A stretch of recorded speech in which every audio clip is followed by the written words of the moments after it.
Hello and welcome. I am Exelite and this is my podcast. And today we're here to give you the history of Halloween. And we've already started a pre-game partaking of the spirits. Isn't that right, Jor? I'm ready. I'm ready. And Rob's here. Hello, Rob. Hiya. Rob's our designated driver. He's going to make sure we get home okay. Or is he? Please stop doing that noise. Sorry. Oh, no. It'll come some more. It'll happen. Halloween is celebrated every October 31st by millions of people throughout the world. It's a fun-filled holiday with costumes, candy, and parties. But many people would like to know its origin quite often. The question of faith. The question is whether Halloween is secular, Christian, or pagan. The most straightforward answer to that is that Halloween is secular. People who celebrate this day as a religious holiday do not call it Halloween. So, You sound like a door is opening when you do that.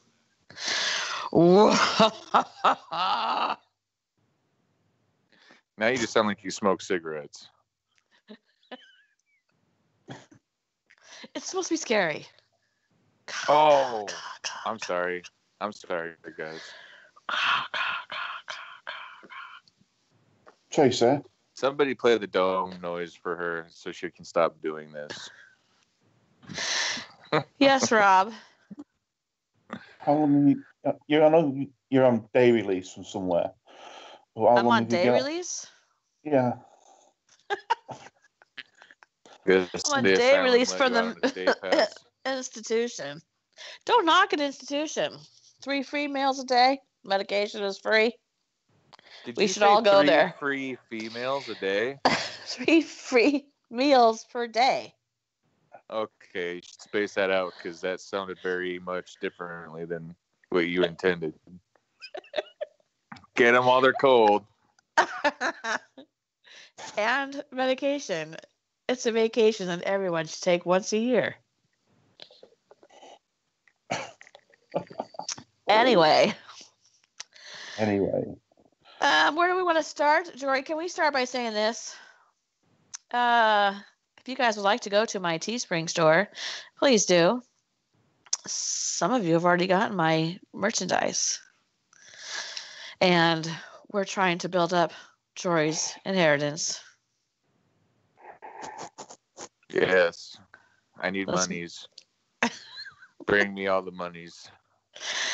Also, if you'd like to support this channel, please consider doing so through Patreon. We'll leave the link below. Unless we don't. Leave the link Yes, we below. did. Get on it, moderator Josh. Yeah, I don't know what happened to Josh. He was here for 2 seconds and then he left again. Oh, there he is. Put him back in his pig pen. Mad Meerkat's on and he brought his alcohol, didn't you, Steve?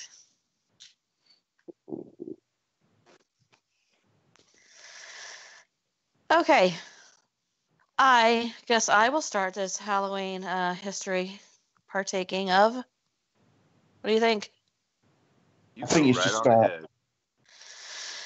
You're only out on a day pass, so you only have so much time. Yeah, I gotta get going. The practices of Halloween mostly come from Celtic paganism in the British Isles and their feast of Samhain.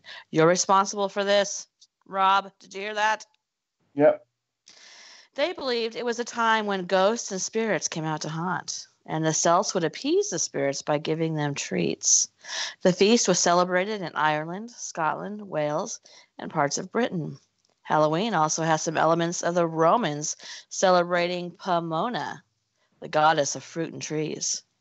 That was like a harvest feast, and we still have elements of that today in our celebration of fall, and we bob for apples, which was a tradition then and actually carried on well into the 1800s because women would mark their names on an apple and men would bob for apples. And it was said that whosever apple they came up with was who they were going to marry.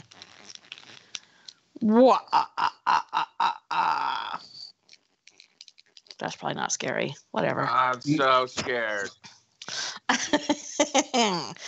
When Chris, Could what? you imagine if that was a family event? Coming up with your sister's name? That's how they do it in West Virginia. That's where you get to go.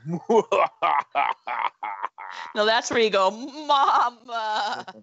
Oh. Oh boy. This is running away train. Never coming back.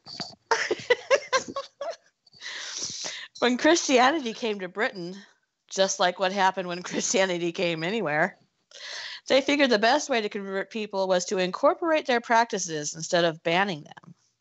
It Good just so idea. happened, that's right, that's what I think. It just so happened that November 1st was Eve of All Saints, or All Hallows Eve. So the modern practice of Halloween incorporates Christianity and pagan rituals. But I have another fact about that.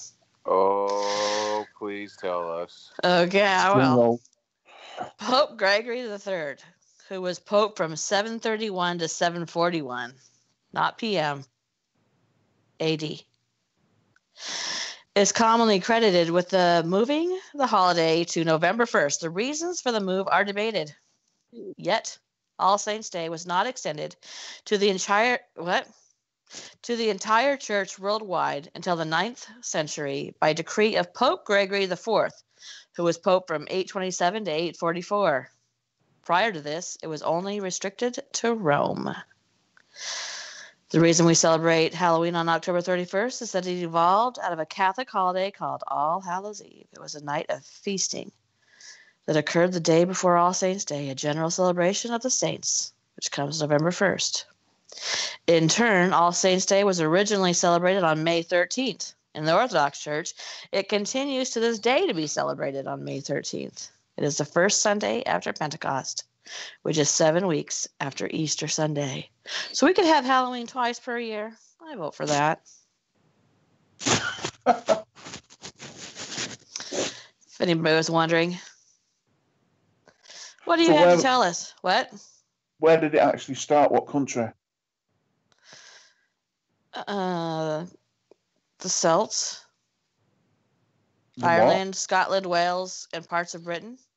Ireland it started. Yeah. Ireland. Just what Are Irish people called Celts? Irish people called what? Celts. Celtic. Are they Celtic? Weirdo. Celts? Yeah. Which one is it? Celt? Celtic. Celtic. Yeah. Scotland and Ireland. Oh. For some reason, I thought it was Scottish people. Well, Halloween, well, obviously you've talked about Christianity, but Catholic, that was very difficult because most people in the United Kingdom were Protestant. Right. And obviously it took a long time for people to recognise Catholicism. But, Oh, they made them.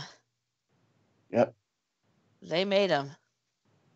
That's why there were so many wars, especially Scotland and English and Scots. Well, wasn't the oh my God, my brain is on slow motion. You know, the war where the Crusades. Wasn't the Crusades all about making like Muslim people Catholics? Not just Muslim people. Just anybody? Anybody. Okay. It's almost like the troubles in Northern Ireland. It's really the same thing, really. Battling who's the best Catholic, Protestant, Oh. But that's a whole different podcast. Yeah. Okay, well, listen, this is something you're going to like. Scottish Pope. I'm just going to do a couple facts. I have a couple things listed as facts, and then we'll get into the history, okay? Is that okay with everybody? Yes? Yep. Scottish poet Robert Burns helped to popularize the word Halloween with his 1785 poem of the same name. So where does the name come from, you ask? Well, it's actually two words smushed together. Hallow, which means holy person, and refers to the saints, celebrated on All Saints' Day. And een, which is part of the word that is a contraction of Eve, or the night before. So basically, Halloween is just an old-fashioned way of saying the night before All Saints' Day, also called Hallowmas or All Hallows Day. Hallowmas. I like that. Fact. Are you ready? Yeah. Halloween fun fact. 49% of evangelical Christians fully participate in Halloween activities. 51% of evangelical Christians either avoid Halloween completely or, like, I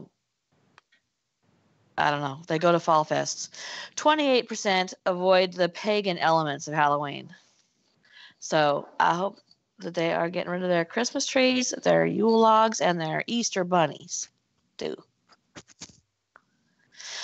Now, as we have been told a million times, I was raised in an extremely religious evangelical Christian family, and we celebrated Halloween. So maybe my grandparents knew the Catholic origins of Halloween, which is actually, it's more strongly Catholic than it is pagan, which is weird. Ding, ding. Okay, so crickets. Are you passed out, Jory? No, I am enjoying every drop of information you are sending my way. Okay, fact.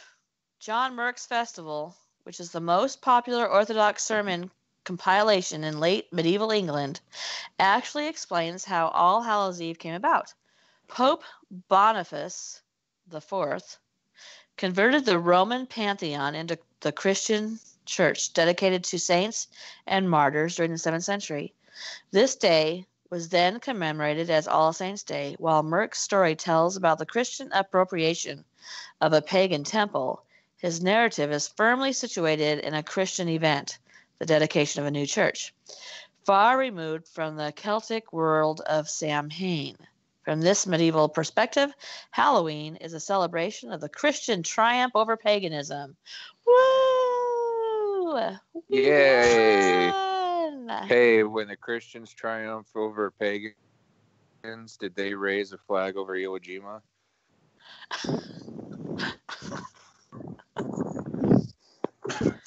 I don't think so. Just out of curiosity. I think they rode It horses. just feels like that's what you do. I feel like that's what you do when you win a battle. You go to Iwo Jima and raise a flag. Well, shit. Let's do it. We'll be like, Onward this is to to Iwo commemorate. Jima, so we shall raise the triumphant flag of Christianity over you pagans. Let's do it. I'll film it. Okay, fact. It is the medieval Christian festival of All Saints and All Souls that provide our firmest foundation in Halloween. From emphasizing dead souls, both good and evil, to decorating skeletons, lighting candles for processions, building bonfires to ward off evil spirits, organizing community feasts, and even encouraging carnival practices like costumes.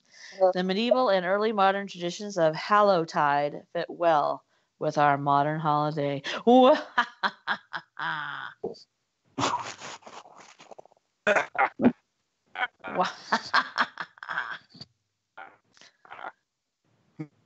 Okay. You notice that Rob is being a really good designated driver. He's not making noises at all. No, He's just no. like, Jesus, help me get out of this. He's just keeping an eye on that snake. Stop it! Oh. Oh, I scared my dog. Sorry, Julie.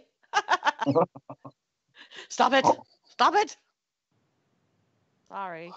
I was wrestling with my snake. You make me sound Australian. Hello, love. Might I have a spot of tea? I'm working on it, Rob. I'm working on it. Hold on. Quit it. You're going to strike up a Team Rob versus Team Tracy feud in the chat. I know. They're going to be like, we love Rob. We love you, Rob. Stop picking on Rob. He's a good guy. For some reason, my husband is in chat talking about Arkansas. I don't even understand what's happening right now.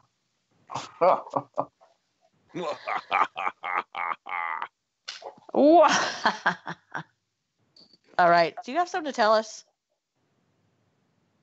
Diabolical Witness says it lacks the echoes of the domes. I know. I can't do it. Hey, Brian, are you drinking? I think this will make a lot more sense if you're drinking. Probably. I don't even want to listen. I always listen to a podcast later, and this is one that I don't want to listen to later. Nope. Oh, he's drinking. Of course he is, he says. Well, duh. Well, he's drinking of the spirits. All right. What, Jory, do you have anything to tell us about Halloween at all, or did you just show up? I came prepared. Did you get another shot? No. Huh? No. To do that would one. require me to go among the children's. Well, get one. Why? I'm feeling good now. All right, I'll text Kendra.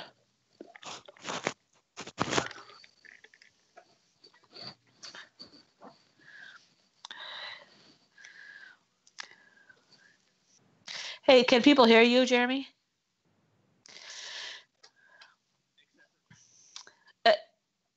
I've noticed that during the podcast, when I stop and listen to you, that I look like an idiot. Yeah. Because I'll stop and then I'll be like, and nobody knows what I'm doing. So Jeremy thinks that we should do a drinking game where when we mention like Uncle Mike or necrophilia, we should take a sip. Yes, you're right. I'm gonna. Brian says she need a shot, so I'm gonna text your wife. Okay. I got my mic, so I'm good. I'm feeling good. Oh, you're drinking mics too? Yeah. Okay, what are you gonna tell us about Halloween, dude? Oh yeah. You keep interrupting me. They bob for apples with family names on them in Arkansas. I see what you're saying, JD. I liked Arkansas. I went to a gold mine there. Well, here's the scary thing. How does he know that? He partook. Were you partaking of the family bobbing of apples in Arkansas? Do you have another wife? Arkansas. I hope he does. Somebody who can, take care of the place. Yeah. So, all right. We're going to talk about trick-or-treating. Let's do. Trick-or-treating is Uncle Mike. Oh, now you got to take a shot. Sorry. It's Uncle Mike. No, he was just trick and stealing. He did trick and stealing.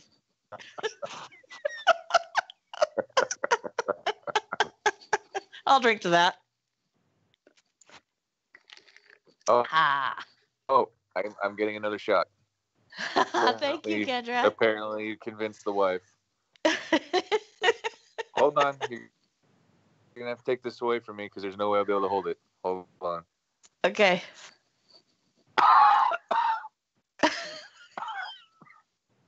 He's so weak. Thanks, but you're awesome. I know I promised you a walk, but you're probably going to have to carry me. How long have we been talking about this podcast? You since May? are so beautiful to Thank me. You. Thank you. That was nice, Jory. Oh, you were talking to Kendra? No, talking about you, of course. Duh. Duh. Okay, tell us something about Halloween. Okay. Okay. Once my eyes start burnt. Okay. Collect your thoughts. Collect your thoughts. Trick or treating is a customary celebration for children on Halloween. Children go wee all the way Home. I mean, children go in costume from house to house. Can you hold on a second, Jory? Do you have internet? Such Are you as- using your internet? Are you? No, I'm using data. Can you use data? I'm on data. Is somebody else using your internet? I'm on data. Okay, well, whatever. You're cutting out, but that's okay. You were Maybe it's just my ears. cutting out for me too. Am I? Okay.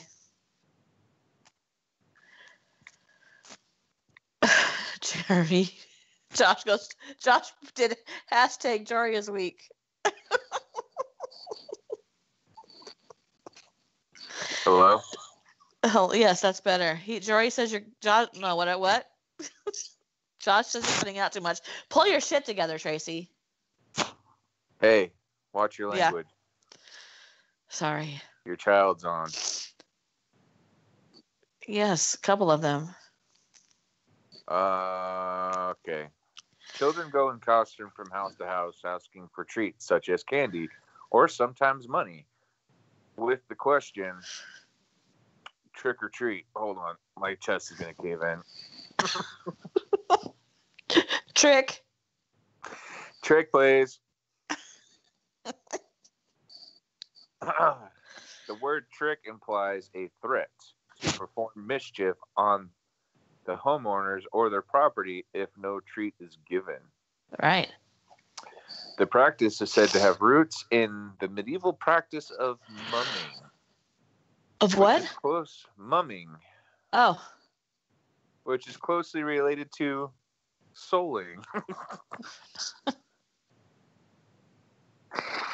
These are Rob words. Mumming and souling. Well, in Texas, right now is mum season for homecoming. The girls give a boy a mum, which is basically a shit ton of ribbons made into let's say you won. Let's say you won something and you'd have like a little first place ribbon pinned to you. Well, this is about 1,000 times larger than that. And then the guys give the girls a wrist corsage. I don't understand the complexities of it, but it can cost hundreds of dollars to do we're in mum season right now, and it costs hundreds of dollars to make these mums. So I'm guessing that that must have come from that. I want a mum. Does anybody else in the country do mums? Because I never heard about mums until other than British moms. I have a mum. She's on You the have a podcast mum? right now. Yeah, you do. That's so weird. I'd never heard about mums being mum season until I moved here. I don't know. I got off track. Yeah, thanks for interrupting me. Appreciate Sorry it. about that. Okay. John Pym writes that many of the feast days associated with the presentation of mumming plays were celebrated by the Christian Church. These feast days included All Hallows Eve, Christmas, Twelfth Night, and Shrove Tuesday. The more feast days, the better, I say. Give me the turkey. Yep. Mumming practiced in Germany, Scandinavia, and other parts of Europe involved masked persons in fancy dress who paraded the streets and entered houses to dance or play dice in silence. Now that sounds frightening. Could you imagine just being home, enjoying whatever you're doing, and some masked persons in fancy dress paraded into your house and just started playing dice in silence? That would be possibly a shooting situation. I bet that's why, because there's a lot of German cities in Texas, which people might not know, but there's a lot of German cities here. So I bet that's how the mum thing started. I don't want anybody coming to my house playing dice in silence. Don't do it. In England, from the medieval period up until the 1930s, people practiced the Christian custom of souling on Halloween, which involved groups of soulers. Duh. Sorry. Both Protestant and Catholic.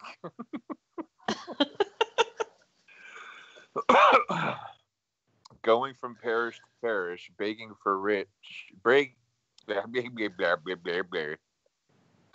the rich for soul cakes in exchange for praying for the souls of the givers and their friends. In Scotland and Ireland, guising, children disguised in costume going from door to door for food or coins, is a traditional Halloween custom and is recorded in Scotland at Halloween in 1895. I'm sorry, this shot's coming back to haunt me. Where masqueraders in disguise carrying lanterns. It's coming back to haunt you. In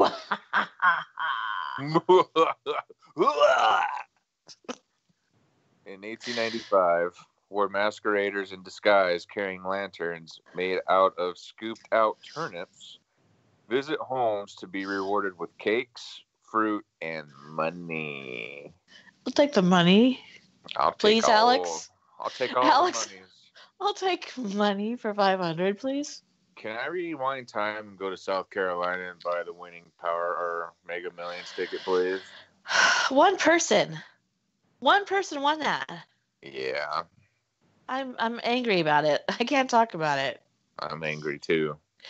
Can I just say, out of the thin air, I thought they were called Celts because we have the Celtics, a basketball team. It's Celtic. We pronounce it wrong then. No, you pronounce it wrong. The Celtics, they're about being Irish, so I was misinformed. I'm sorry. Rob, are you here?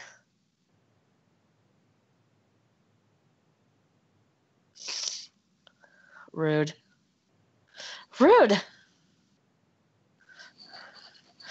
Oh. Ooh, is it a turnip? A scooped out turnip? He said he he said he feels really bad. Sorry to let me down. He's not feeling well for the rest of you, so he's in no shape to be a designated driver. So if anybody else wants to volunteer to make sure that Jory and I make it home safely or not, feel free. Yes, Jeremy, that's a great idea. Okay. The practice of guising at Halloween in North America is first recorded in 1911, where a newspaper in Kingston, Ontario, Canada, reported children going guising around the neighborhood. American historian and author Ruth Edna Kelly of Massachusetts wrote the first book-length history of Halloween in the U.S., The Book of Halloween, which was released in 1919, and references souling in the chapter Halloween in America. In her book, Kelly touches on customs that arrived from across the Atlantic. Americans have fostered them and are making this an occasion something like what it must have been in its best days overseas. All Halloween customs in the United States are borrowed directly or adapted from those of other countries. While the first reference to... Yes? Oh, no, I was just saying, yeah, because the customs we do, like pumpkin decorating, carving, costumes, all that started from mainly Irish people immigrating to the United States. Yep. Well, the first reference, yes. I just want to say, did that make sense? Uncle Mike. Oh, you gotta take a drink now. I noticed. Can I just say that I noticed in that Casa Grande Domes video? Oh God, that's another shot. That Nick talked about Uncle Mike. Oh, you gotta take a shot now. don't think I can finish if I do. I think I'm good to go. I think he even called him Uncle Mike, too. He did. He said, and Uncle Mike was here. Yeah. It was so sweet. Anyway, I'm going to cry about how sweet it was. Oh, No. my God. Sorry, I don't do that. Mm-mm. Not going to catch me crying in my beer. Well, the first reference to guising in North America occurs in 1911. Another reference to ritual begging on Halloween appears. Begging. I like that. Ritual begging. Well, they're not wrong. Yeah, they're not. Place unknown in 1915, with the third reference in Chicago in 1920. The earliest known use in print of the term trick or treat appears in 1927 in the Blackie Herald. The what? The Blackie Herald in Alberta, Canada. Oh, no. Is that what it's called? That's what it says in the Blackie Herald. But it's, I'm assuming maybe it's somebody's last name with the way Please let it be somebody's last name. It's in Canada. They got to be better than that. That's still funny. It's not funny. It's not funny, but it's funny. It's weird. The thousands of Halloween postcards produced between the turn of the 20th century and the 1920s commonly show children, but not trick-or-treating. Trick-or-treating does not seem to have become a widespread practice until the 1930s. Right. Hold on. The liquor's coming to get me. Okay, I'm good. Okay. I'm ready. I'm ready. With the first U.S. appearances of the term in 1934, just in time for World War II. Oh. First use in a national publication occurring in 1930. I'm sorry. Did you put your microphone under your armpit or something? There you go. No. Well, in case no one at home heard this, ooh, that was a little bit of a slur. Take that back.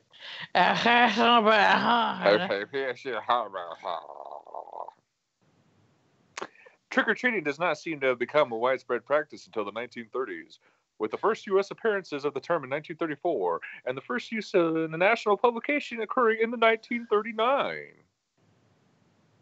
All right. Now that we're caught up. Okay. Is it my turn yet? Or are you going to talk all night? I'm still talking. Okay. Just checking. Oh. I feel like we needed a designated driver. Rob. A popular variant of trick-or-treating known as trunk or treating or Halloween tailgating occurs when children are offered treats from the trunks of cars parked in Don't do it. In a church parking lot. In a church. I think I've heard of that. I think that I've heard churches do that. Yeah, it's pretty popular in Arizona. Yeah, I think I've heard about that. Don't do it, kids. Never get near the trunk of a car with somebody offering you free candy. I think... what a bad lesson to teach. The Bergs take their kids in Iowa to their church for trunk or treat. Oh, really? Yeah. And then they accidentally fall in the trunk, and then, oops. One less kid. Well, that was dark. Dead silence. That was dark. Could happen. Children are offered treats from the trunks of cars parked in a church parking lot, or sometimes. Hey, would you like a spare tire? Hey, I got this spare tire. You need a jack too? I got everything in here. Looks like I have an old umbrella. I have a semi-automatic. You need that? No. No. You just take things too far. Oh, you said I do. Okay. Okay. In a trunk or treat event, the trunk of each automobile is decorated with a certain theme, such as those of children's literature, movies, scripture, and job roles. Trunk or treating. Yeah, job roles. I don't get that. My car's decorated like a bus driver. I don't get that at all. Wheels on the bus go round and round. Get this candy right now. You're a doctor. You're dressing up your trunk. Hey, guys, I'm a doctor. Come get candy guys, out come of on this over dead to corpse. Come on, check out this dead corpse and this doctor trunk I got. Don't be afraid. Reach right in that abdomen. Grab whatever fits your needs. Get it while it's cold. Get it while it's cold. Brought to you by Exit kidneys. Oh, so weird. Oh my God. Okay, go ahead. Trunk or treating has grown in popularity due to its perception as being more safe than going door to door. A point that resonates well with parents, as well as the fact that it solves the rural conundrum in which homes are built a half a mile apart. Okay. Okay. Here's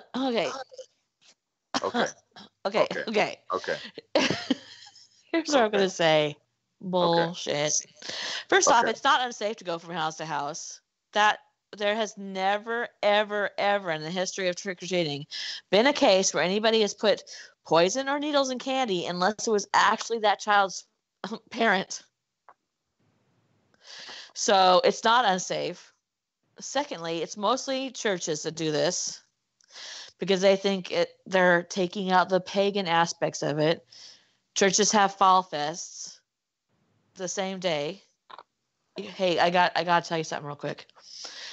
Ask somebody who's a Christian, okay? Okay, tell me. You're not fooling anybody. When you go and have a fall fest and you dress up in a costume and you get candy and you bob for apples and you do all that stuff, it's celebrating Halloween. Shh. No, it's not. It is though. It is. Stop. No, it is though. Stop. I know. It's crazy, but it is though. Whatever. I won't believe it. Don't believe it. Take your kids to a trunk. Go trunk or treating, my friend. Well, right now I'm going drunk or treating. You know what I'm saying? You know what I'm saying? Do you remember when we first moved to Arizona and people were out in their driveways like drinking beers? Because it was warm when we were used to where it snowed on Halloween and it was super cold. And we went to Arizona and people were like in their shorts drinking beers out in their driveways watching. They pulled their TVs out there. Yep. We were like, this is a whole new world, kids. Yeah, my Halloween costume every year was me bundled up in a jacket. Yes. You'd have a Halloween costume, but then you'd have to put a coat over it. Yeah. Yeah. Yep. That was mine too. And snow boots. And ironically, my first year living in Arizona, I was forbidden from trick-or-treating. So screw me, I guess. Oh no. This is where Jory's going to complain that I let the other kids trick-or-treat longer than he did. No, only Josh. Well, he's the baby of the family. And that was only my psychological weirdness because I didn't want to let it go. He spent his last year trick-or-treating with you. And he was 22. What? Okay, maybe. Are you lying maybe about not. his age now? Maybe. Is he trick-or-treating this year? Yes. Oh, Josh. I said no because the kid's got a full-grown beard. And come on. I told him he could go as a grown-up. He could go as a grown man. There's a town in America right now where if you're older than 12 trick-or-treating, they will legitimately arrest you. You can go to jail. Yeah. I think it's in Massachusetts. Is that crazy? If you're older than 12, you can go to freaking jail. Like, what? 12? I mean, at 12, you've only been walking for 10 years. For God's sakes. Come on. Yep. Jeremy says full-grown beards is a new Superman costume. Hey, there you go. Okay, well, I'm going to tell some of my facts Jory needs to take a break for a minute, so I'm going to talk to you guys about my facts. Here we go. The practices of Halloween mostly come from the Celtic paganism in the British Isles and their feast of Samhain, which is their New Year. That's when they celebrated the New Year was November 1st. They believed that it was the time when ghosts and spirits came out to haunt, and the Celts would appease the spirits by giving them treats. The feast was celebrated in Ireland, Scotland, Wales, and parts of Britain. The Celts lived more than 2,000 years ago, as we all know, in the area that's now called Ireland. This day marked the end of summer and the harvest and the beginning of the dark, cold winter period, a time of year that was often associated with human death. Celts believed that on the night before the New Year, which is November 1st, the boundary between the worlds of the living and the dead became I just invented a word. Write it down. Use it. Became blurred. On the night of October 31st, they celebrated Samhain when it was believed that the ghosts of the dead returned to the earth. So people would dress up in costumes because they believed that if they happened to cross the path of somebody who was dead, they wouldn't recognize them, and they would dress up as like dead people, skeletons and whatnot, so that they would be just passed by and the dead wouldn't have anything to do with them. In addition to causing trouble and damaging crops, Celts thought that the presence of otherworldly spirits made it easier for the Druids or Celtic priests to make predictions about the future. For a people who were entirely dependent on the volatile natural world, these prophecies were an important source of comfort and direction during the long and dark winter. To commemorate the event, the Druids would build huge, sacred bonfires where the people gathered to burn their crops and animals as sacrifices to the Celtic gods. During this celebration, Celts wore costumes, typically consisting of animal heads and skins, and they would tell each other's fortunes. When the celebration was over, they would take part of this fire into their own homes, and they would light a fire in their own home and then extinguish the bonfire. And the fire in their own home would be considered something that would last and would bring them good fortune throughout the new year. So that's why you see a lot of bonfires and hay rides and whatnot during Halloween. Are you back, Jory? Yep. Okay. Do you have another point to tell us about the history of Halloween? Yeah. Give me 1 second here.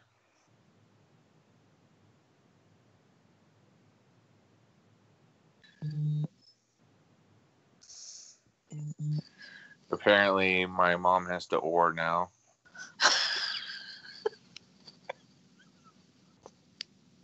I heard it too. I will figure that out for you. That was autocorrect.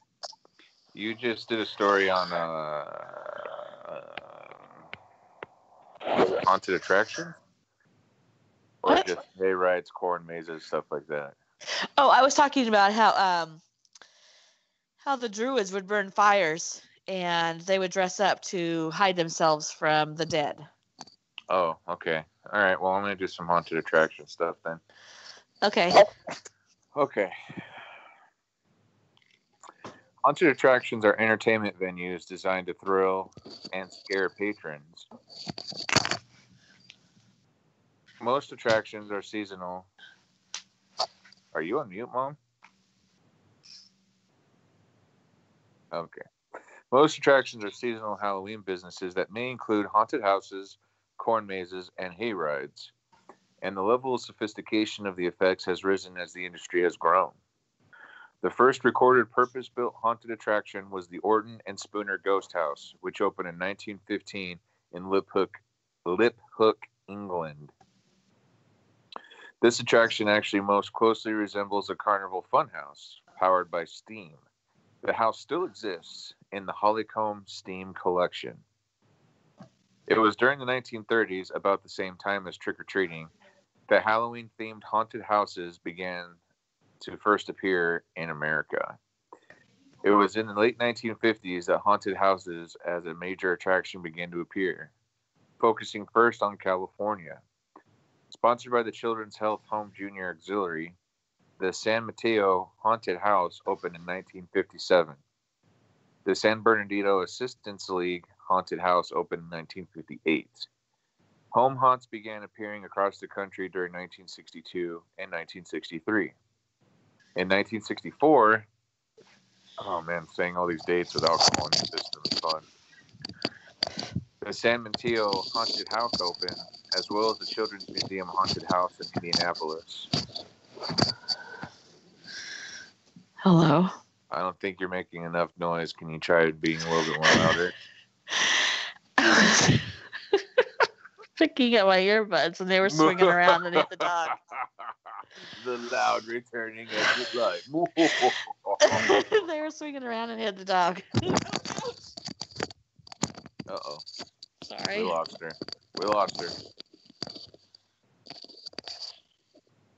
We scared her right out of her earbuds. Sorry. She just jumped off me and took my earbuds with her. Get your stuff together, Tracy. Okay. Anyways, before I was so rudely interrupted.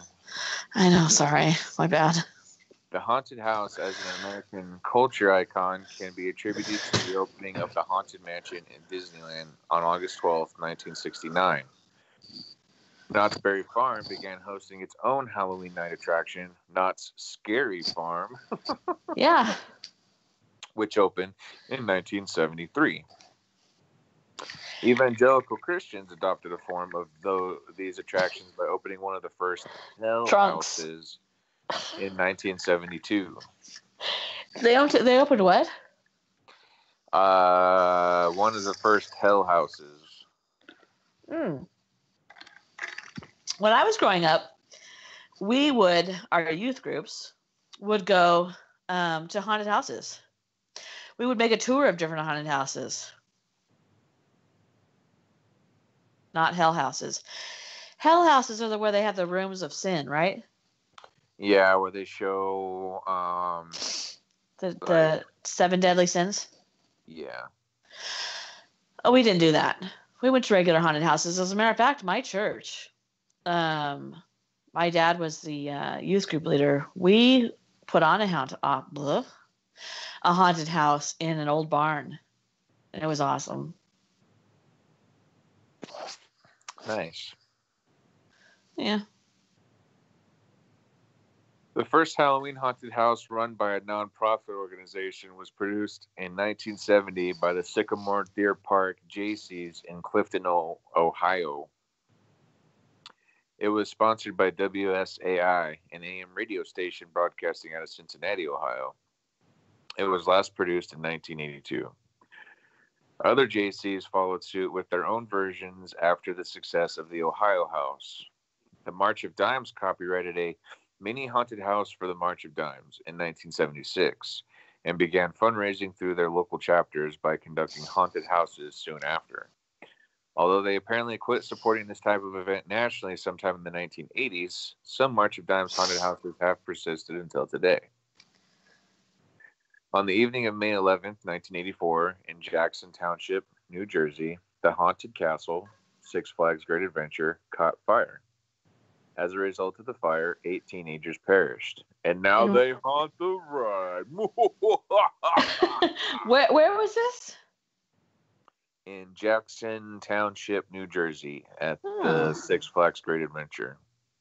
Huh.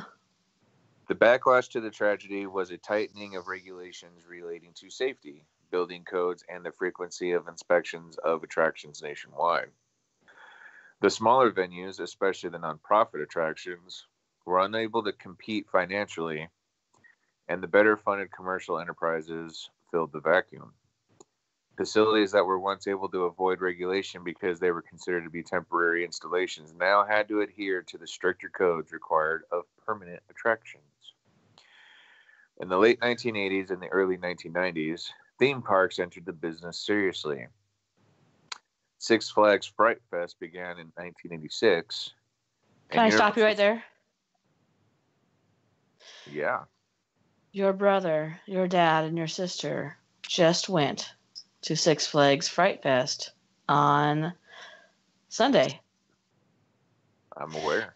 And your sister passed out twice. From fright? No. On roller coasters. She passed out on the roller coasters? Yeah.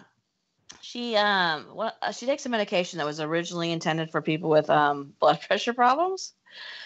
So it's not funny. She passed out going upside down and sideways. And woke up just in time to get off the ride. So your dad had to hold her head up. It scared him, so he got his money's worth.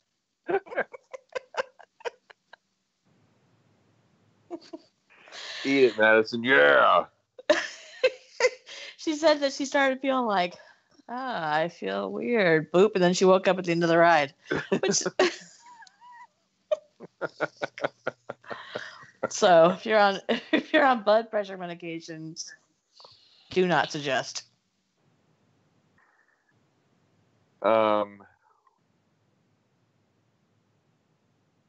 on. Okay. Knott's Scary Farm experienced a surge in attendance in the 1990s as a result of America's obsession with Halloween as a cultural event. Theme parks have played a major role in globalizing the holiday. Universal Studios Singapore and Universal Studios Japan both participate, while Disney now mounts Mickey's Not So Scary Halloween party events at its parks in Paris, Hong Kong, and Tokyo, as well as the United States. The theme park haunts are by far the largest, both in scale and attendance. What the hell is that? What? Your background. I don't know. It's quiet now. I felt like I had to scream to get that last part out. Really? Yeah. And that was the last bit of that. I do like Disneyland during the Halloween time. Because they decorate the whole park out for Halloween. They change some of the rides around. Like the Haunted Mansion becomes the Nightmare Before Christmas. And Jack crashes into the Haunted Mansion. Right. And Space Mountain becomes Space Mountain Ghost Galaxy, where a ghost as big as a galaxy chases you through space. Oh, really? Yeah, it's pretty neat. And then I've never been to Disneyland during Halloween, only Christmas. I mean, regular Disneyland and then Christmas. The last 2 times I went to Disneyland, they were both for Halloween time. Actually, the last 3 times I've been to Disneyland have been for Halloween time. Gee, I wonder if I like the holiday or not. Yeah, I wonder. But, yeah. And, the whole park is just... It's fun to go in between September and January because that's when they're, Disneyland celebrating Halloween and Christmas. And it's very festive, very fun. Well, do you want another fact, my friend? Okay. I'm ready. I'm ready. I'm ready. Jack-o'-lanterns. If you ever meet the devil on a darkened road, don't try to trick him into climbing a tree. The end. No. Oh. Otherwise, you might end up like this Irish folk figure, Jack-o'-lantern. Modern-day, intricately designed pumpkin creations certainly make for impressive decorations, but back in the day, folks in Ireland dubbed their carved fiery trumps. What? Fiery turnips, jack-o'-lanterns, thanks in part to an ominous legend.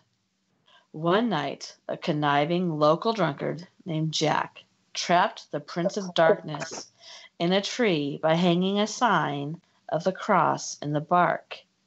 In exchange for letting Satan climb down, Jack had him vow to never claim his soul. Jack proceeded to act like a jerk his entire life. When he died, he sure as heck was not allowed in heaven, so he tried to return to his old pal, the devil. But Satan upheld his end of the deal, hurling a piece of coal from hell at the dead man for good measure. Left without anywhere to go, Jack placed the blazing coal in a turnip to use as a lantern. The dead man then set out, doomed to wander until he can find an eternal resting place. Oh boy. That's sort of like the Headless Horseman. Yeah, but Jack's not headless. Isn't he? Is he? I don't know. Oh, I thought you were friends with him. I know him well. We're buds. He has a head. Yeah, you know all the strange creatures. I gave birth to them. Wow, that was rude. Come on, Jeremy. You found that funny. Jeremy goes, got him. Well, he's definitely not going to make that laughing noise around one of those strange creatures you gave birth to. Wow. Got him. Got him. Do you have any more Halloween facts? Because I do. Yes, I do. All right. Bring them. We're going to talk about food. Awesome, because I'm starving. Good. I don't know why I said that. On Good. I hope you're starving.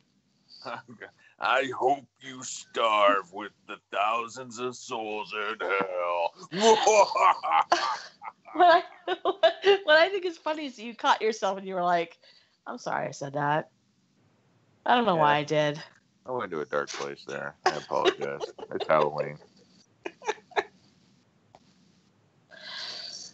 Go ahead.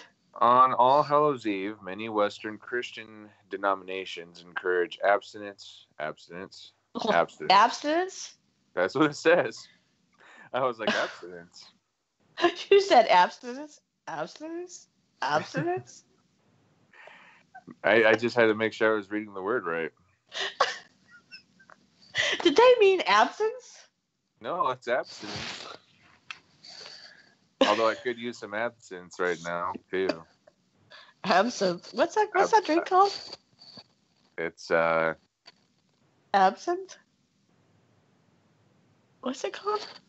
Absinthe. Yeah, the kind you pour it over the sugar cube, remember? And it's hallucinogenic. Yeah. Illegal? Okay. No, it's actually legal in the United States now. I think that they don't use the kind they used to use because I believe the kind they used to use had it was hallucinogenic. Heroin in it. Something like that. The good old days. Diabolical Witness says that his friend makes absinthe, and you're sending me salt. It's absinthe. Absinthe. Yeah. Brian, you could send some absinthe. Is Brian's friend that makes absinthe named Paul? Oh, Paul does not make absinthe. Paul is an unwelcome guest.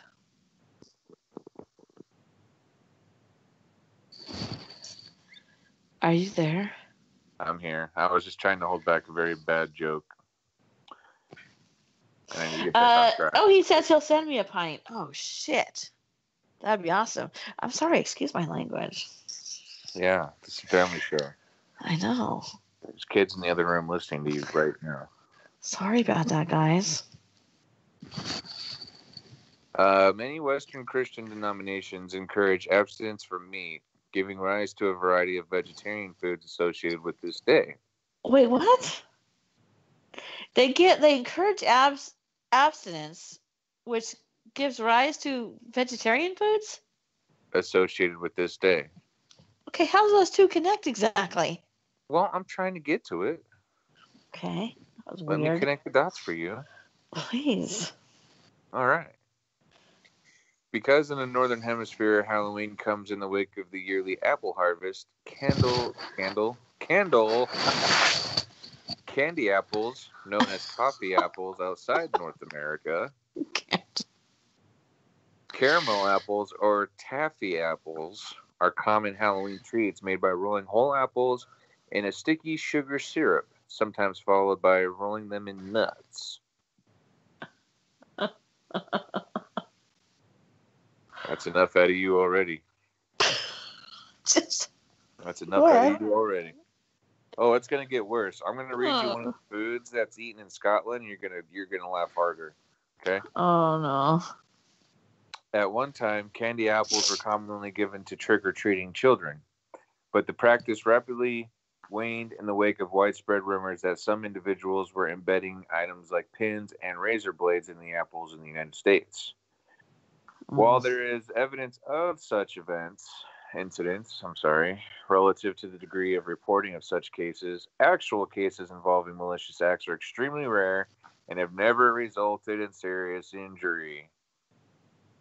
Nonetheless, many parents assumed that such heinous practices were rampant because of the mass media. Fake news. Look, I've eaten all the apples. There's no razor blades in them. Fake news. At the peak of the hysteria, some hospitals offered free x-rays of children's Halloween halls in order to find evidence of tampering. Halloween halls? Halls. Huh. Virtually all of the few known candy poisoning incidents involved parents who poisoned their own children's candy. Yep. Wah, wah, wah. Wah, wah, wah. One custom that persists in modern-day Ireland is the baking, or more often nowadays the purchase, of a barmbrack. A what? Which is a light fruitcake into which a plain ring, a coin, and other charms are placed before baking.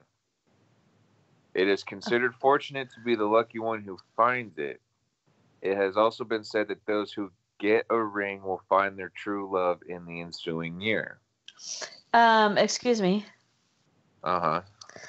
Brian says razor blades ruined Halloween for me. We used to get popcorn balls and stuff before that. Amen, brother. Because we did too. And then after the pretend never happened razor blade stunts, we had to throw away any caramel apples we got and any popcorn balls we got. We had to throw them away. And you know what? I made you guys throw them away too. Yeah, I remember. Because I wasn't educated on the fact that it was really just an urban legend. And that sucks. This is similar to the tradition of king cake at the Festival of Epiphany. Ah, Mardi Gras. List of foods associated with Halloween. Here we go. Bring it. Barmbrack in Ireland, which I just read to you. What was that? What was that? I do not know. I think it was my phone. Did you hear that? Yeah. That was for Mom. I think maybe it was my phone, but I'm not holding it. Okay. I'm breaking out into the piano I don't have. Just come on, Jory. Felt like you were doing some Peanuts piano playing over there with your head thrown up in the air, just going to town. I don't know. Sorry. I don't know. All right. Does anybody else have an instrument that has to be played right now before I move on? Okay. Barmbrack from Ireland. Bonfire toffee from Great Britain. Candy apples / toffee apples from Great Britain and Ireland. Candy apples, candy corn, and candy pumpkins from North America. And I know this one is a...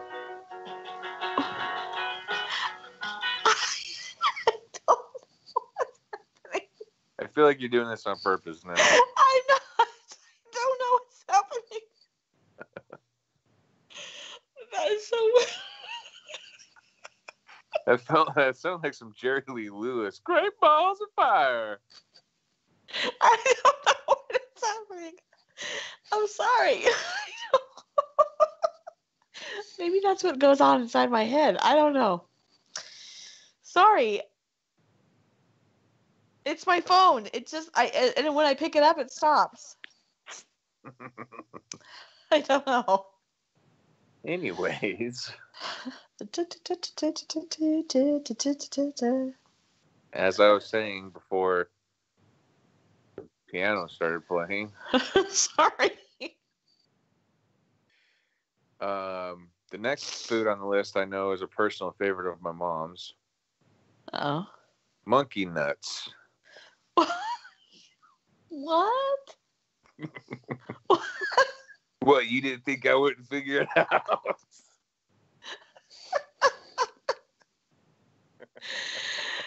What is that? Monkey nuts. Peanuts in their shells in Ireland and Scotland.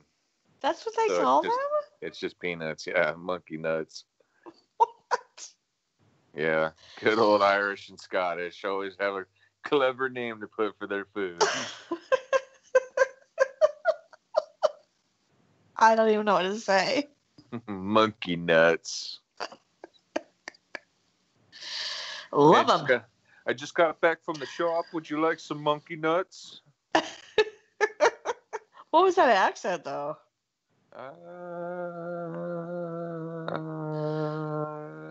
A drunk American trying to do an accent, I guess. Love it. Okay. Caramel apples, caramel corn. I'm sorry to the Irish speakers if I get this wrong. Cole Cannon,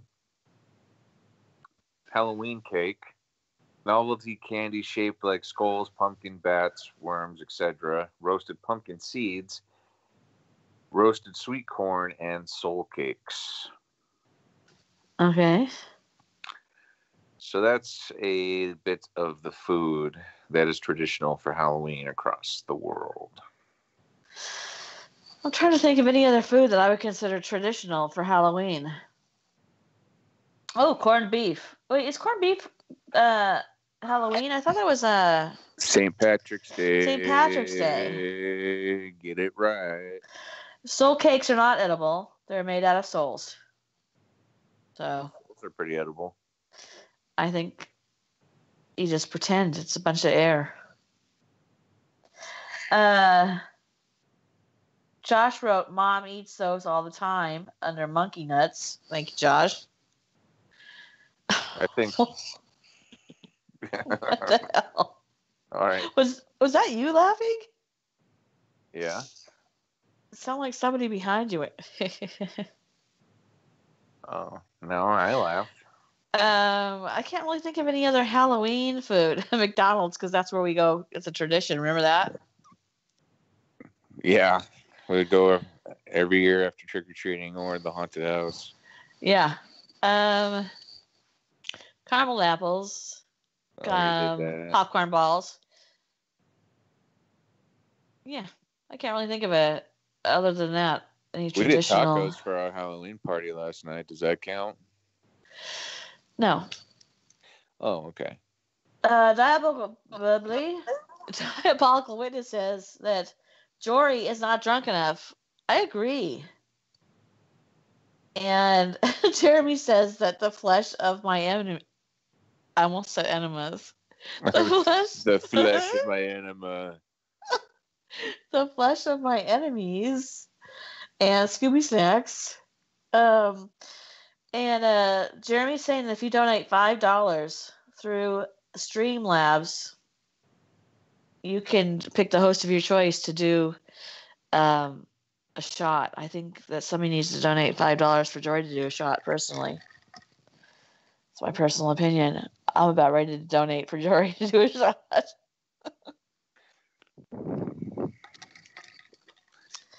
Enema of the state. That's right, Jeremy. I kind of feel like that's what's happening right now, actually. That's the name of a CD, Mom. Enema of the State. Yeah, Well, by Blink 182. All the small things.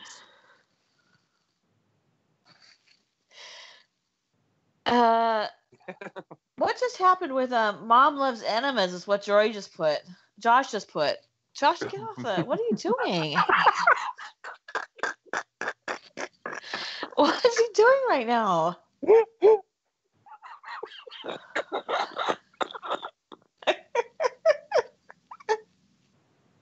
He's going up for adoption. Mom loves enemas.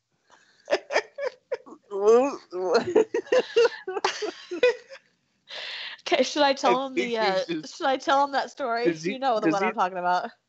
Does he know what an enema is? Yes, he knows. I think I know exactly the story you're wanting to tell. All right, Victor, you should probably stick around for this story though, before you leave. So let me tell you a story about my buddy Jory. When he was about 10 years old, there was this place in Spokane. It's still there. It's called Dick's Burgers. I guess they used to have one in Arizona. Or no, maybe Texas. I don't know. One of those two. But it was created and named Dick's Burgers because the son of the owner died in a swimming pool accident. So Dick's Burgers sells burgers for for 25 cents. And they are the number one place in the United States for selling Coca-Cola products because it's so cheap. So what you do is you walk up to the counter and you order your order. They are not allowed to write your order down. They have to memorize it. So you think, oh, they're just working in a fast food restaurant. No, you have to be like a Mensa member to work at this restaurant because you are not allowed to ever write an order down, no matter how long it is. You have to memorize it. So it's a hometown thing in Spokane, Washington. If you ever go to Spokane, Washington, go to Dick's Burgers. So my mother-in-law came down to visit, and she wanted to go to some place that was local. I like to do the same thing. When I go to visit a different city or whatever, I want to go someplace that's where the locals go to eat, not a chain restaurant. So my husband says, oh, we should take her to Dick's to get a hamburger. And Jory is in the back seat and says, oh, my mom loves Dick's. With no understanding of what he just said, just complete innocence. But everybody in the car and everybody else in the car went dead silent. And I wanted to jump out of a moving vehicle.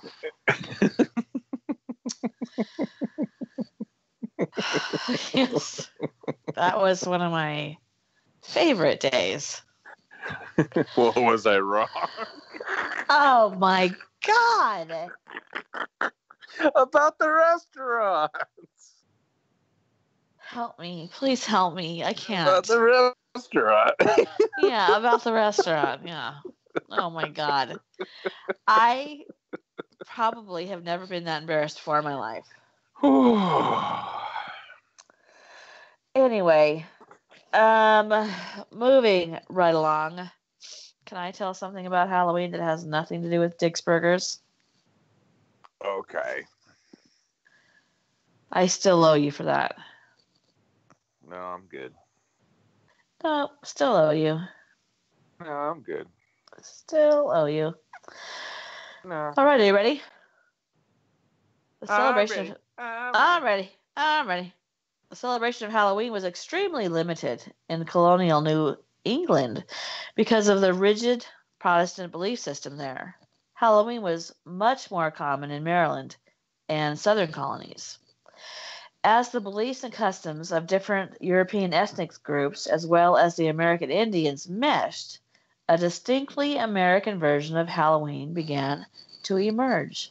The first celebrations included play parties, which were public events held to celebrate the harvest, where neighbors would share stories of the dead and tell each other's fortunes and dance and sing.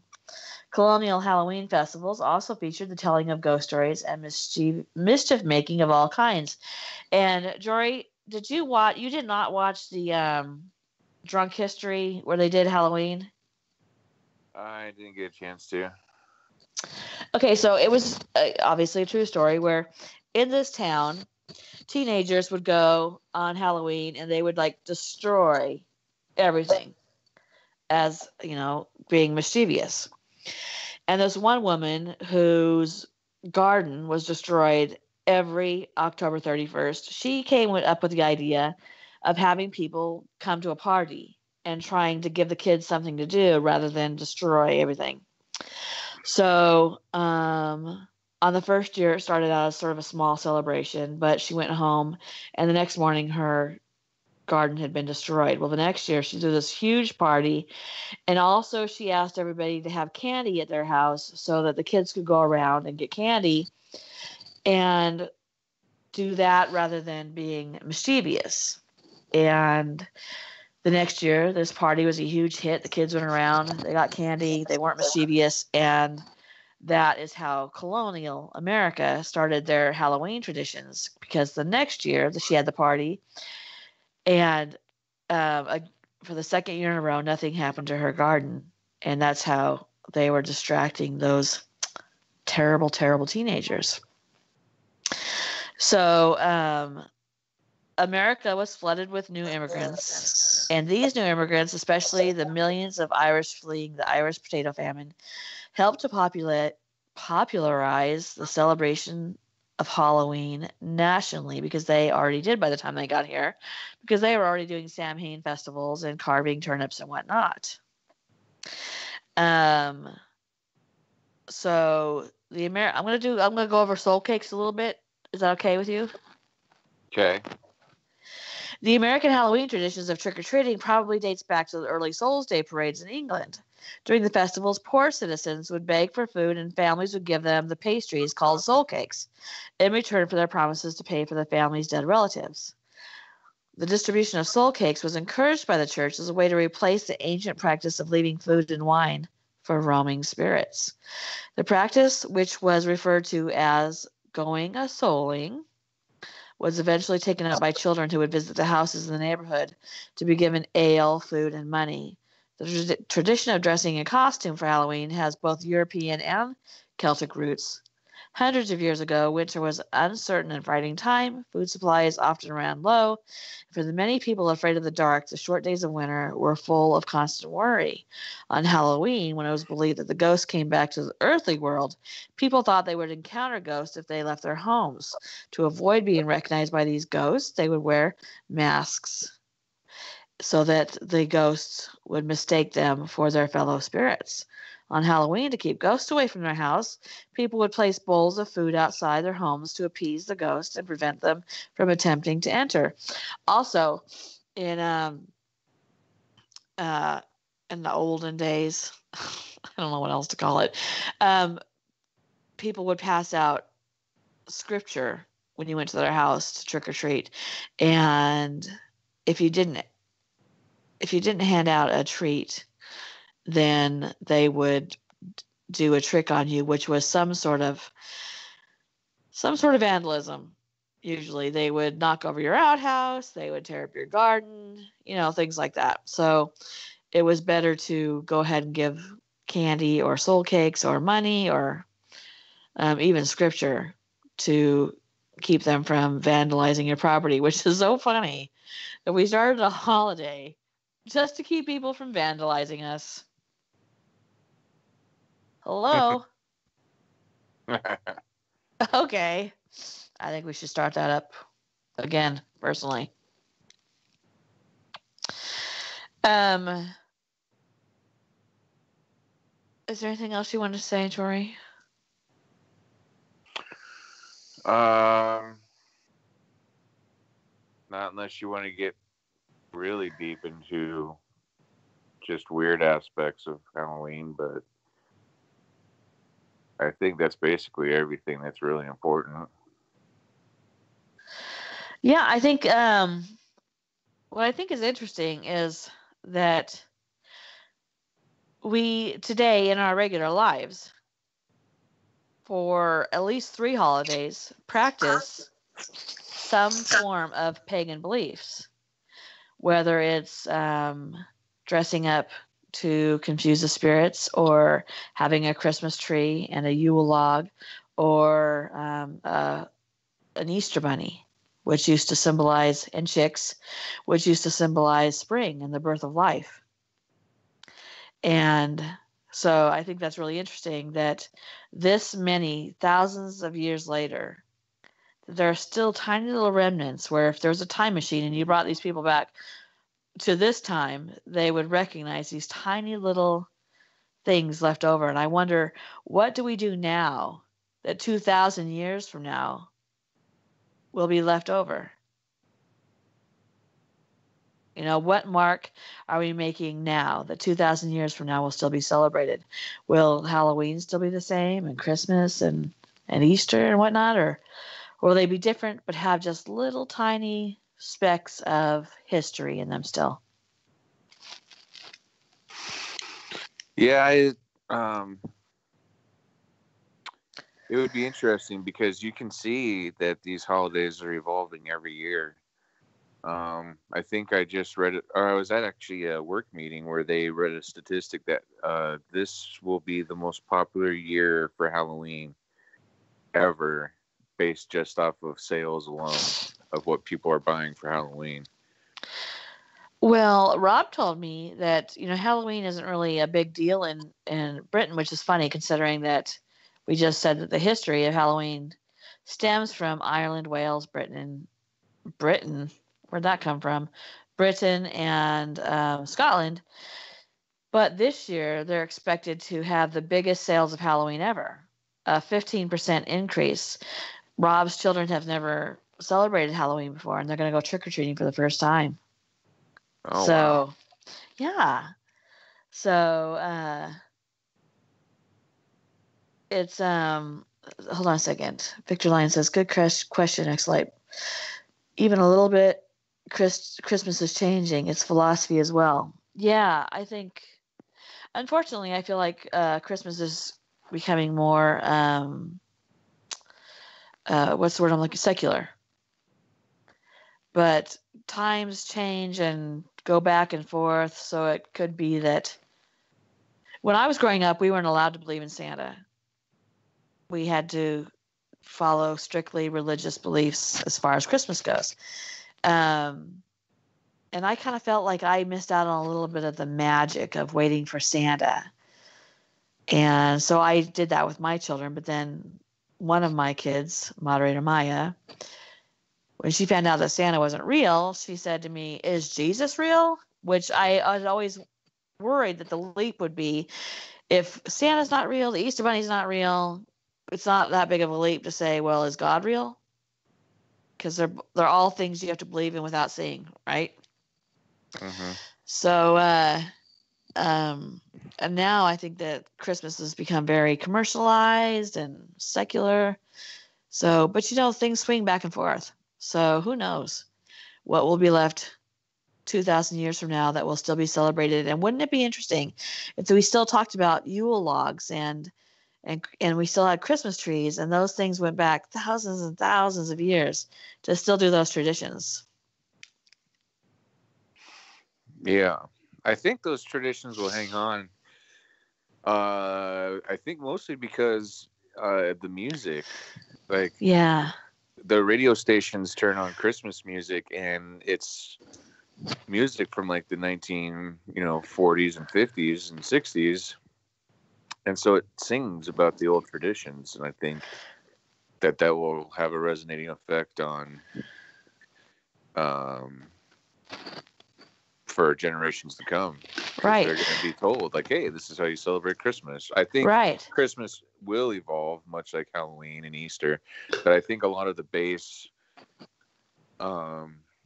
aspects of it will always stay around.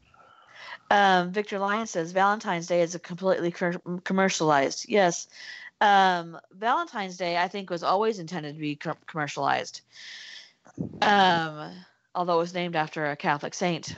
But on the other hand, my moderator Maya, her birthday's on Valentine's Day, so I haven't I haven't actually celebrated Valentine's Day for as long as she's been alive.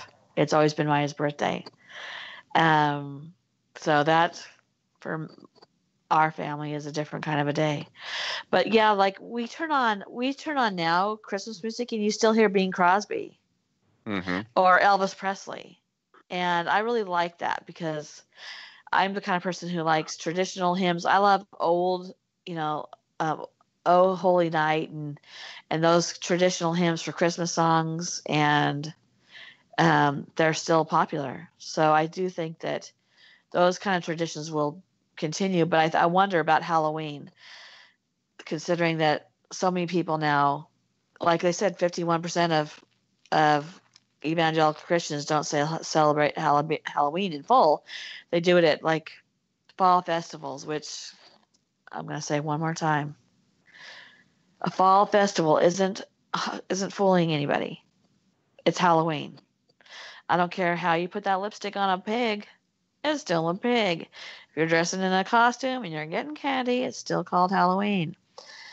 And like we discovered tonight, a lot of Halloween traditions are Catholic, um, because of, well, Catholicism had a way of taking over everything and then incorporating pagan traditions into it rather than banning it, which I think was a smart idea, so that they could get more people becoming Christians. Because why would you leave the fun religion? You know what I mean? But we have parties and we get treats and we're supposed to do what now? Nothing. So it was a good idea to incorporate those traditions.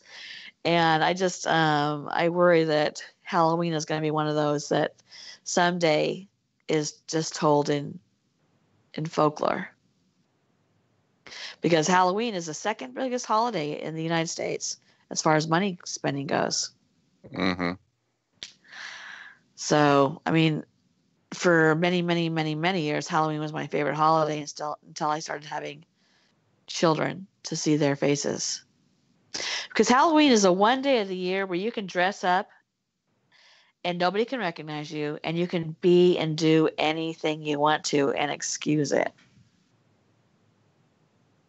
Yep. Be like, well, it was Halloween. So yeah, I went crazy on Halloween. And nobody's like, oh my God, did you see Jack? See what he dressed up like? It's Halloween. I love that aspect. Yeah. Me too. You too, Jory. You love Halloween. I love Halloween. I love this time of the year. It's my favorite time of the year.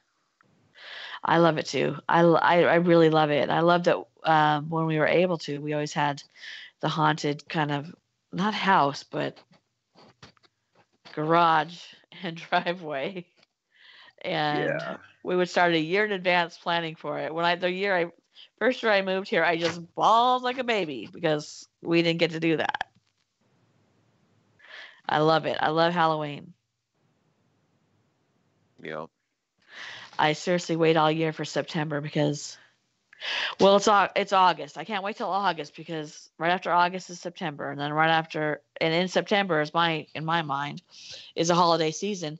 And for those of you who don't know and you do care, tonight is the first day that Christmas movies are running 24 hours a day on the Hallmark Channel. Can I get an amen? Go ahead, Jory.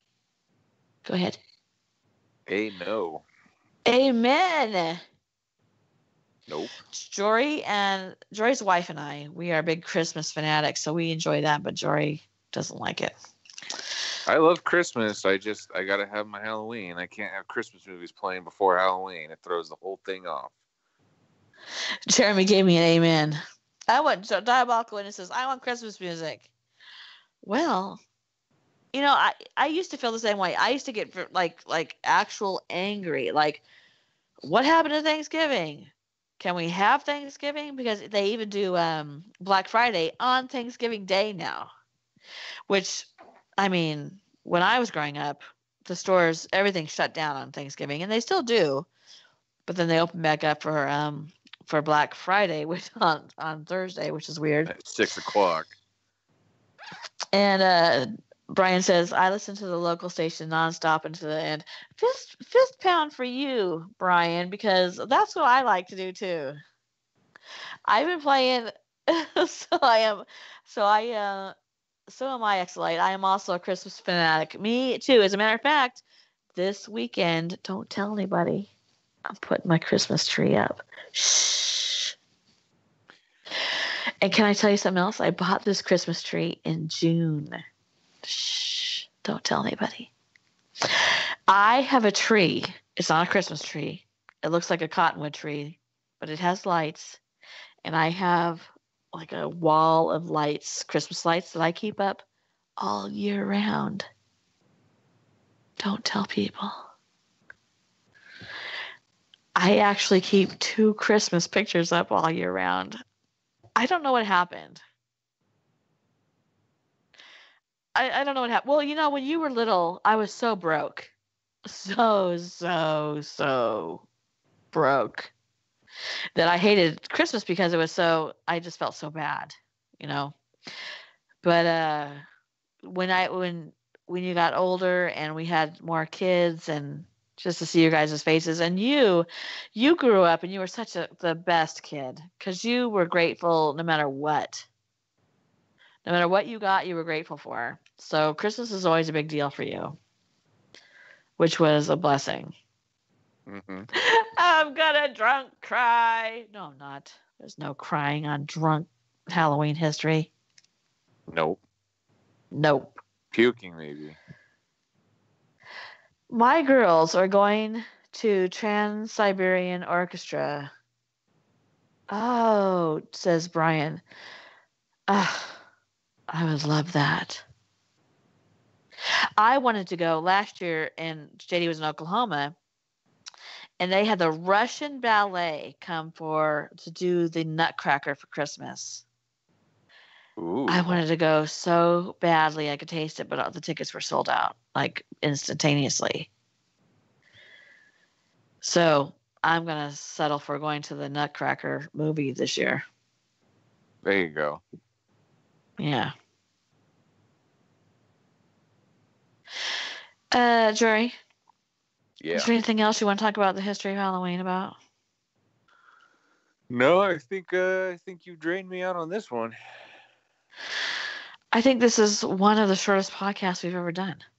And somehow we managed to squeeze in Christmas. And spirits. And I'm a lightweight. Oh my God, I'm a cheap date.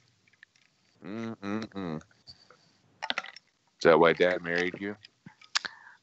Probably. He probably married me because I was a cheap date. And super sexy. Okay, moving on. Anyway, Josh sent me a text that said, Mom, Halloween. Thanks, Josh. Yeah, Mom. Only you could turn a Halloween podcast into Christmas. I know. All right. So, I hope you guys are enjoying the 31 days of Christmas. We only have a few days left. 31 days of Halloween. Oh my God. Have another drink, Tracy. 31 days of Halloween. We only have a few days left. And next Wednesday, am I correct on this, Jeremy? There will be a podcast with Wednesday is Halloween, so it's Tuesday, right? Okay, so next Tuesday there will be a podcast, an odd day of the week, but we're gonna do it because we're odd. Diabolical Witness says, Jory, take a couple of shots. I've taken plenty. Joshua said the 31 days of Easter. I will not participate in that. Victor Line says 31 days of Leo season. Uh,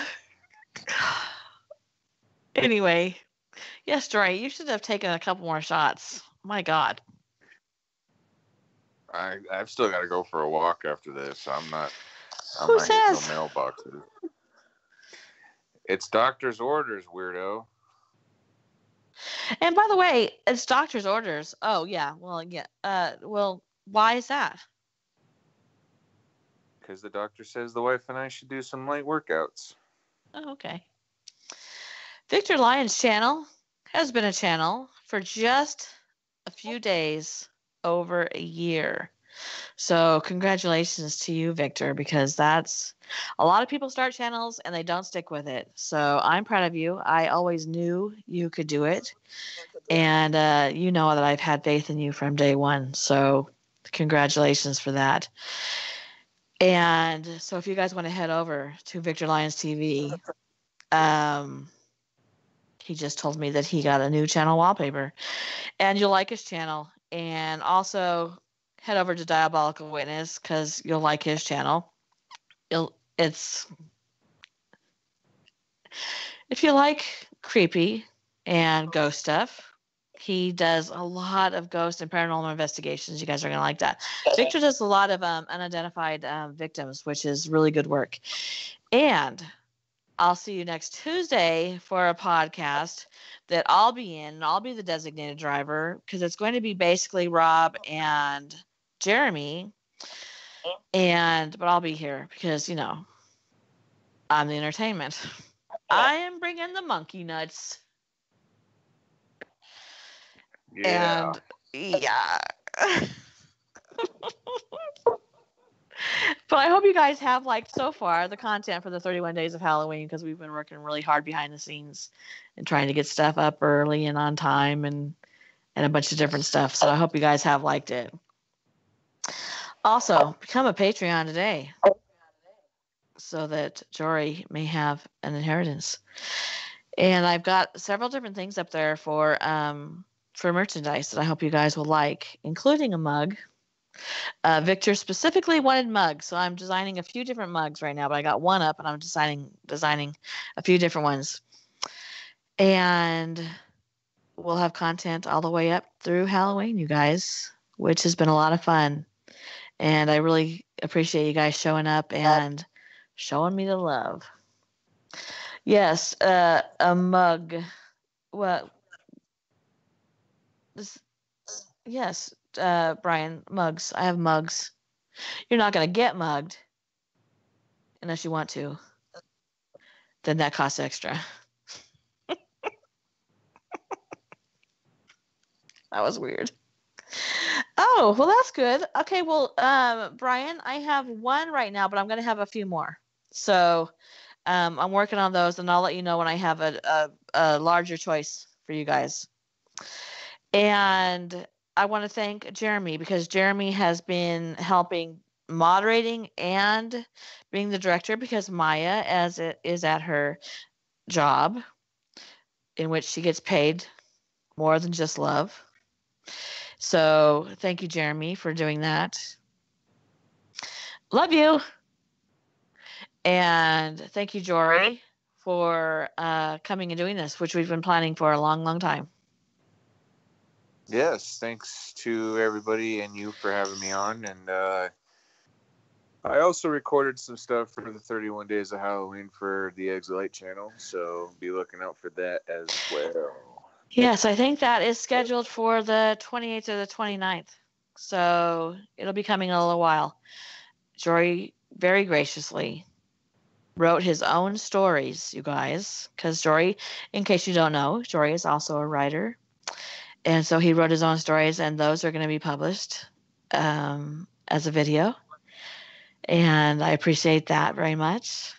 And everybody who's taken part in this, Madison and Brian and Maya, I think Maya has just a couple minutes left, but I think she's going to be reading a short story for you guys. So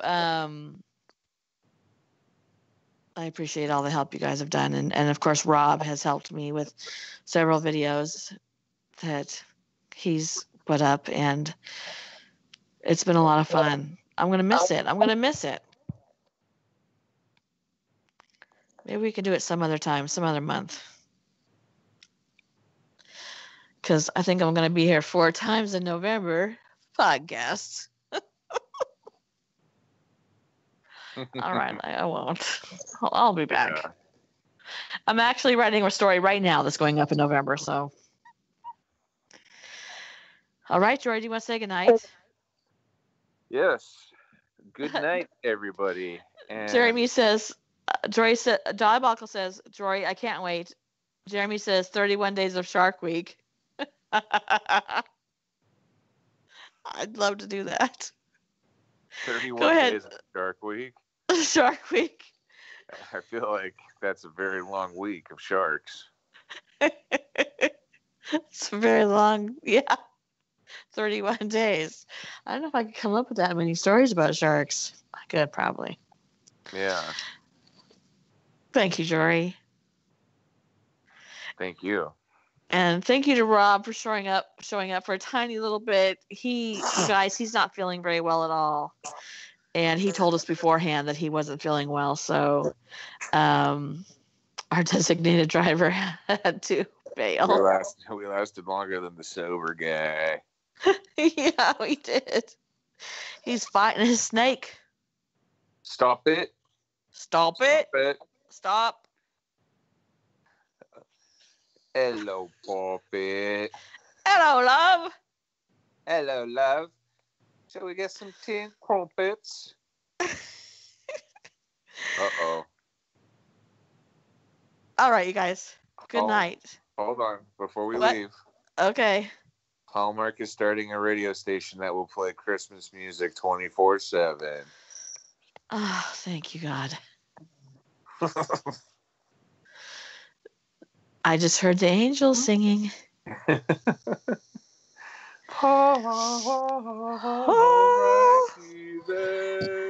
Tracy, Diabolical, and it says Tracy. Tracy. I ask you a question. Poor Rob. Good night, you guys.